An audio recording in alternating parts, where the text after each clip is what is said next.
जितने भी पद लिखे हैं, जितने भी टर्म लिखे हैं, एक एक करके उनको समझेंगे। इस प्रमेय में एक तो ये संख्या लिखी है भाज्य संख्या, एक लिखा है अभाज्य संख्या, गुणनखंड, गुणनखंड, अभाज्य गुणनखंड। इतनी चीज़ें हैं जिनको हमें अच्छे से समझना है, तभी हम ये प्रमेय समझ पाएंगे।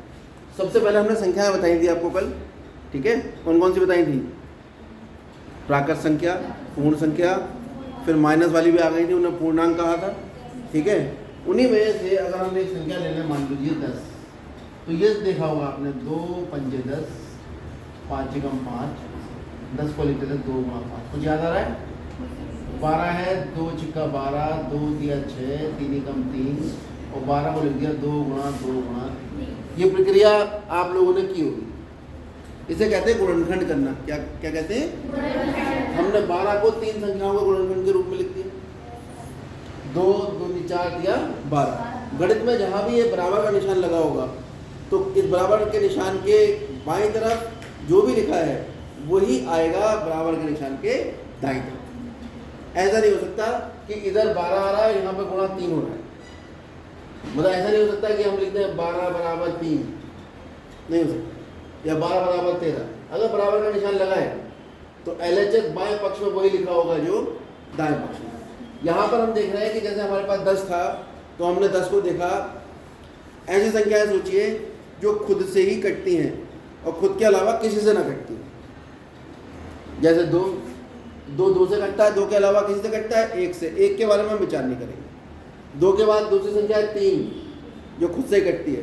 तीसरी संख्या है 4, वो खुद से तो कटती है, साथ साथ 2 से भी कट जाती है। इसका मतलब खाली एक संख्या से नहीं कटती। जैसे कटने का मतलब है 2 से आप 2 को भाग करिए, 2 एकम 2, 3 से 3 को भाग करिए, 3 एकम 3। क्या 3 को और कोई भाग कर सकता है? नहीं, शेषफल 0 आ जाए इससे। 4 को 4 से भाग कर रहे हैं, 2 से भी कर सकते हैं, 2 दूनी 4, इसलिए 4 पर विचार नहीं करेंगे। 5 बिल्कुल ठीक, 5 केवल खुद से ही कटता है। 6 2 से भी कट जाता है, 3 से भी विचार नहीं करेंगे। अलग लिख लेते हैं ऐसी संख्याओं को। 4 आ गई, 6 आ गई, फिर 7, 8 का लिखो ऊपर नीचे, हाँ, फिर 9 क्योंकि खुद से तो कटते, 3 से भी कट जाता है, 3 दिया 9, फिर 10 11 यहाँ आएगा, 12 क्योंकि 12 2 से भी कटता है, 3 से भी कटता है, 4 से भी कटता है, 6 से भी कटता है। ये तो बहुत सारी संख्याओं से कट रहा है। कटने का मतलब भाग देना, भाग देने के बाद शेषफल शून्य आ जाए।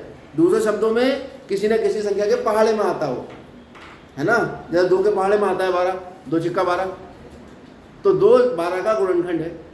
6 दूनी 12, 6 12 का गुणनखंड है। 12 एकम 12, 12 12 का गुणनखंड है। लेकिन 12 के अलावा 12 से बड़ी संख्या कभी भी 12 का गुणनखंड नहीं हो सकती।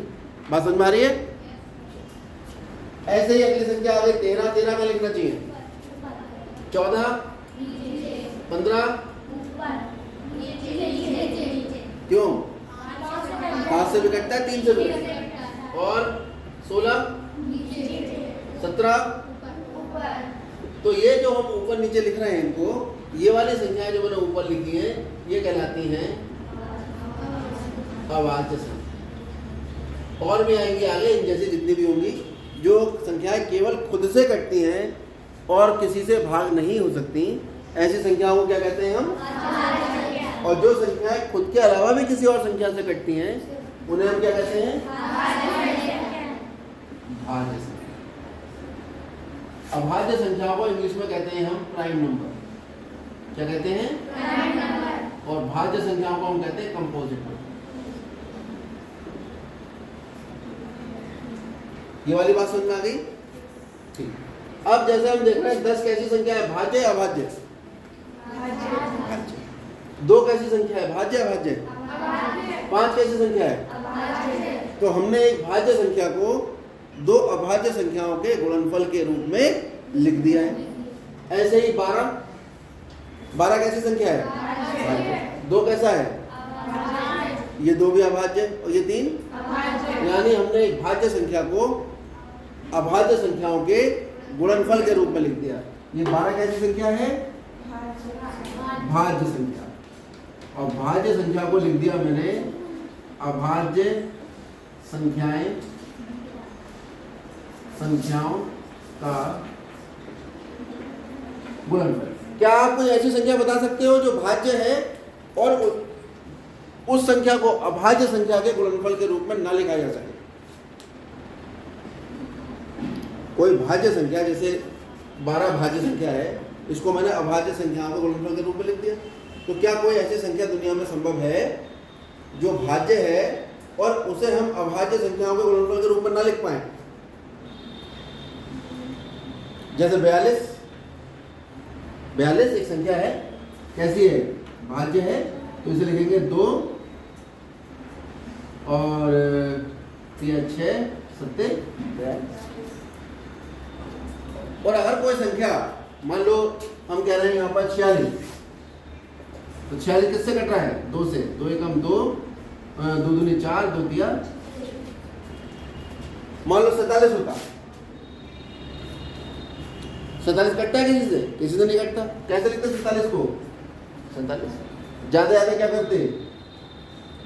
गुणा 1, क्योंकि 47 के अलावा किसी और संख्या से नहीं कटता। तो या तो कोई संख्या ऐसी है जो खुद के अलावा किसी और से ना कटे, तो उसे तो कोई लिख ही नहीं सकते, वो तो वही रहेगी, क्योंकि 1 से गुणा करके लिखने में भी कोई फायदा नहीं। बात समझ आ गई सबको? लेकिन अगर कोई संख्या खुद के अलावा किसी से भी कट रही है, तो फिर उसको 2 संख्याओं के गुणनफल के रूप में लिख सकते हैं। ठीक है? इसका मतलब दुनिया की प्रत्येक भाज्य संख्याओं को आप अभाज्य संख्याओं के गुणनफल के रूप में लिख सकते हैं। हमारे फिर में भी यही कह रही है, देखो आप समझना शुरू करो। प्रत्येक भाज्य संख्या को अभाज्य संख्याओं के एक गुणनफल के रूप में व्यक्त या गुणनखंडित किया जा सकता है। तो हमने भी तो यही किया, एक भाज्य संख्या ली और ये भाज्य संख्या अभाज्य संख्याओं के गुणनफल के रूप में लिख दिया। ऐसे ही एक और भाज्य संख्या ली, इसको अभाज्य संख्याओं के गुणनफल के रूप में लिखा।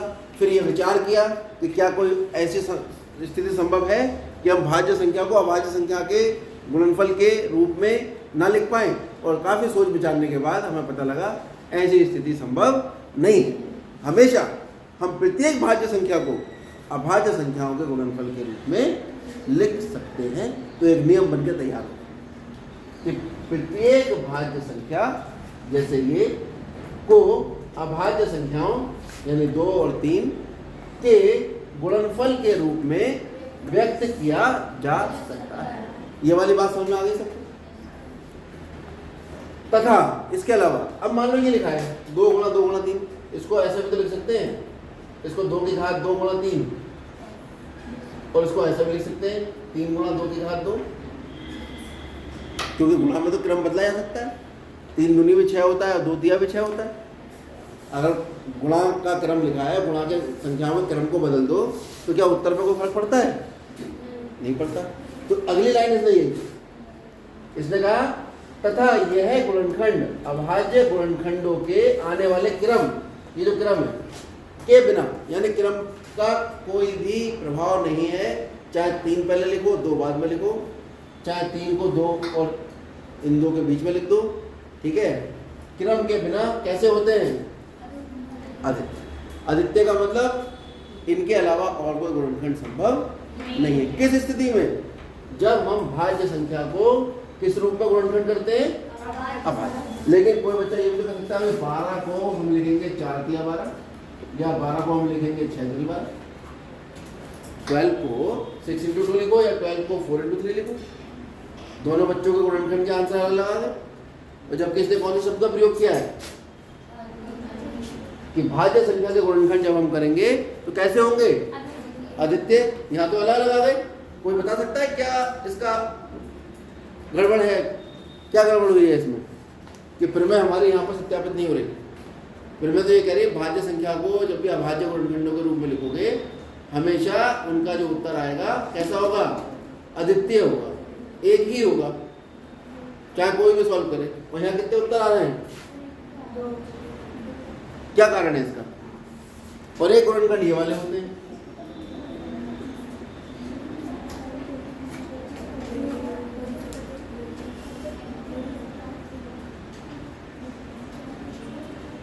इन तीनों में कोई अंतर नजर आ रहा है? ये भी गुणनखंड है, ये भी गुणनखंड है और ये भी गुणनखंड है। तीनों में अंतर क्या है? अच्छा, इसमें से कौन सा ऐसा आंसर है सबका एक सा आएगा? नीचे वाला। ये वाला जो आंसर है ये सभी बच्चों का एक सा आएगा। कंफ्यूजन तो यहाँ पे होगा, कारण क्या है इसका? तो बहुत विद्वान बच्चे हो, उसका कारण साफ है कि ये जो गुणनखंड है ये कैसे हैं, अभाज्य। और ये जो गुणनखंड है ये अभाज्य नहीं है, क्योंकि यहाँ 2 है और कितना लिखा है यहाँ पर 6, और 6 कैसा होता है? यहाँ पर 4 कैसा है? भाज्य। लेकिन जब मैं ये शब्द का प्रयोग कर रहा हूँ, थ्योरम भी यही कह रही है, प्रत्येक भाज्य संख्या को किस रूप में? अभाज्य। जब आप अभाज्य गुणनखंड करेंगे तो सभी का उत्तर एक सा है। लेकिन अगर आप जो गुणनखंड करेंगे वो कुछ भाज्य कुछ अभाज्य लेंगे, तभी उत्तर में अंतर आएगा। वहाँ पर यूनिफॉर्मिटी या फिर यूनिकनेस या फिर अद्वितीय जो गुण है वो संतुष्ट नहीं हो। एक ही गुणनखंड सारे बच्चों के पूरी दुनिया के 12 के वो तभी आएंगे जब हम ये कहेंगे कि आपको केवल कौन से गुणनखंड करने हैं? इसीलिए हमारी जो प्रमेय है उसमें कहा भी यही है कि भाज्य संख्याओं को अभाज्य संख्याओं के गुणनखंड के रूप में लिखा जा सकता है और इसके क्रम का कोई प्रभाव नहीं पड़ता। और ये जो गुणनखंड आते हैं वो एक से आते हैं, बदलाव इनमें कभी भी नहीं होता। इन्हीं शब्दों को इसने थोड़ा घुमा फिराकर हिंदी में लिख दिया। कहते हैं ससंदर्भ व्याख्या करो, तो इसकी व्याख्या ये है, आप इसको अपने शब्दों में भी लिख सकते हो। तो आज आपको जाकर ये पूरी प्रमेय अच्छे से पढ़नी है, अच्छे से समझनी है। ये कार्ल फ्रेडरिक गॉस थे, इन्होंने अपनी एक किताब लिखी थी डिस्क्वेंस अरिथमेटिकी, और इस किताब के अंदर इन्होंने इस अंगणित की आधारभूत प्रमेय का जिक्र किया था। लेकिन इनसे भी पहले कई सौ साल पहले यूक्लिड ने एक किताब लिखी थी एलिमेंट, जिसके बारे में हमने 9th में बताया था।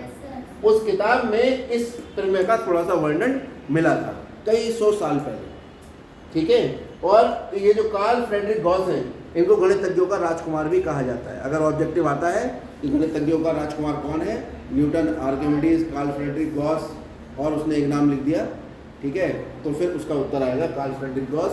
इनका समय रहा है 1777 से लेकर 1855, यानी हमारे देश में अंग्रेजों का आगमन हो चुका था, तब ये प्रमेय लिखी गई थी। उससे पहले के जो बच्चे थे हमारे देश के, उनको ये टेंशन नहीं थी, उन्होंने कभी पढ़ी नहीं, ठीक।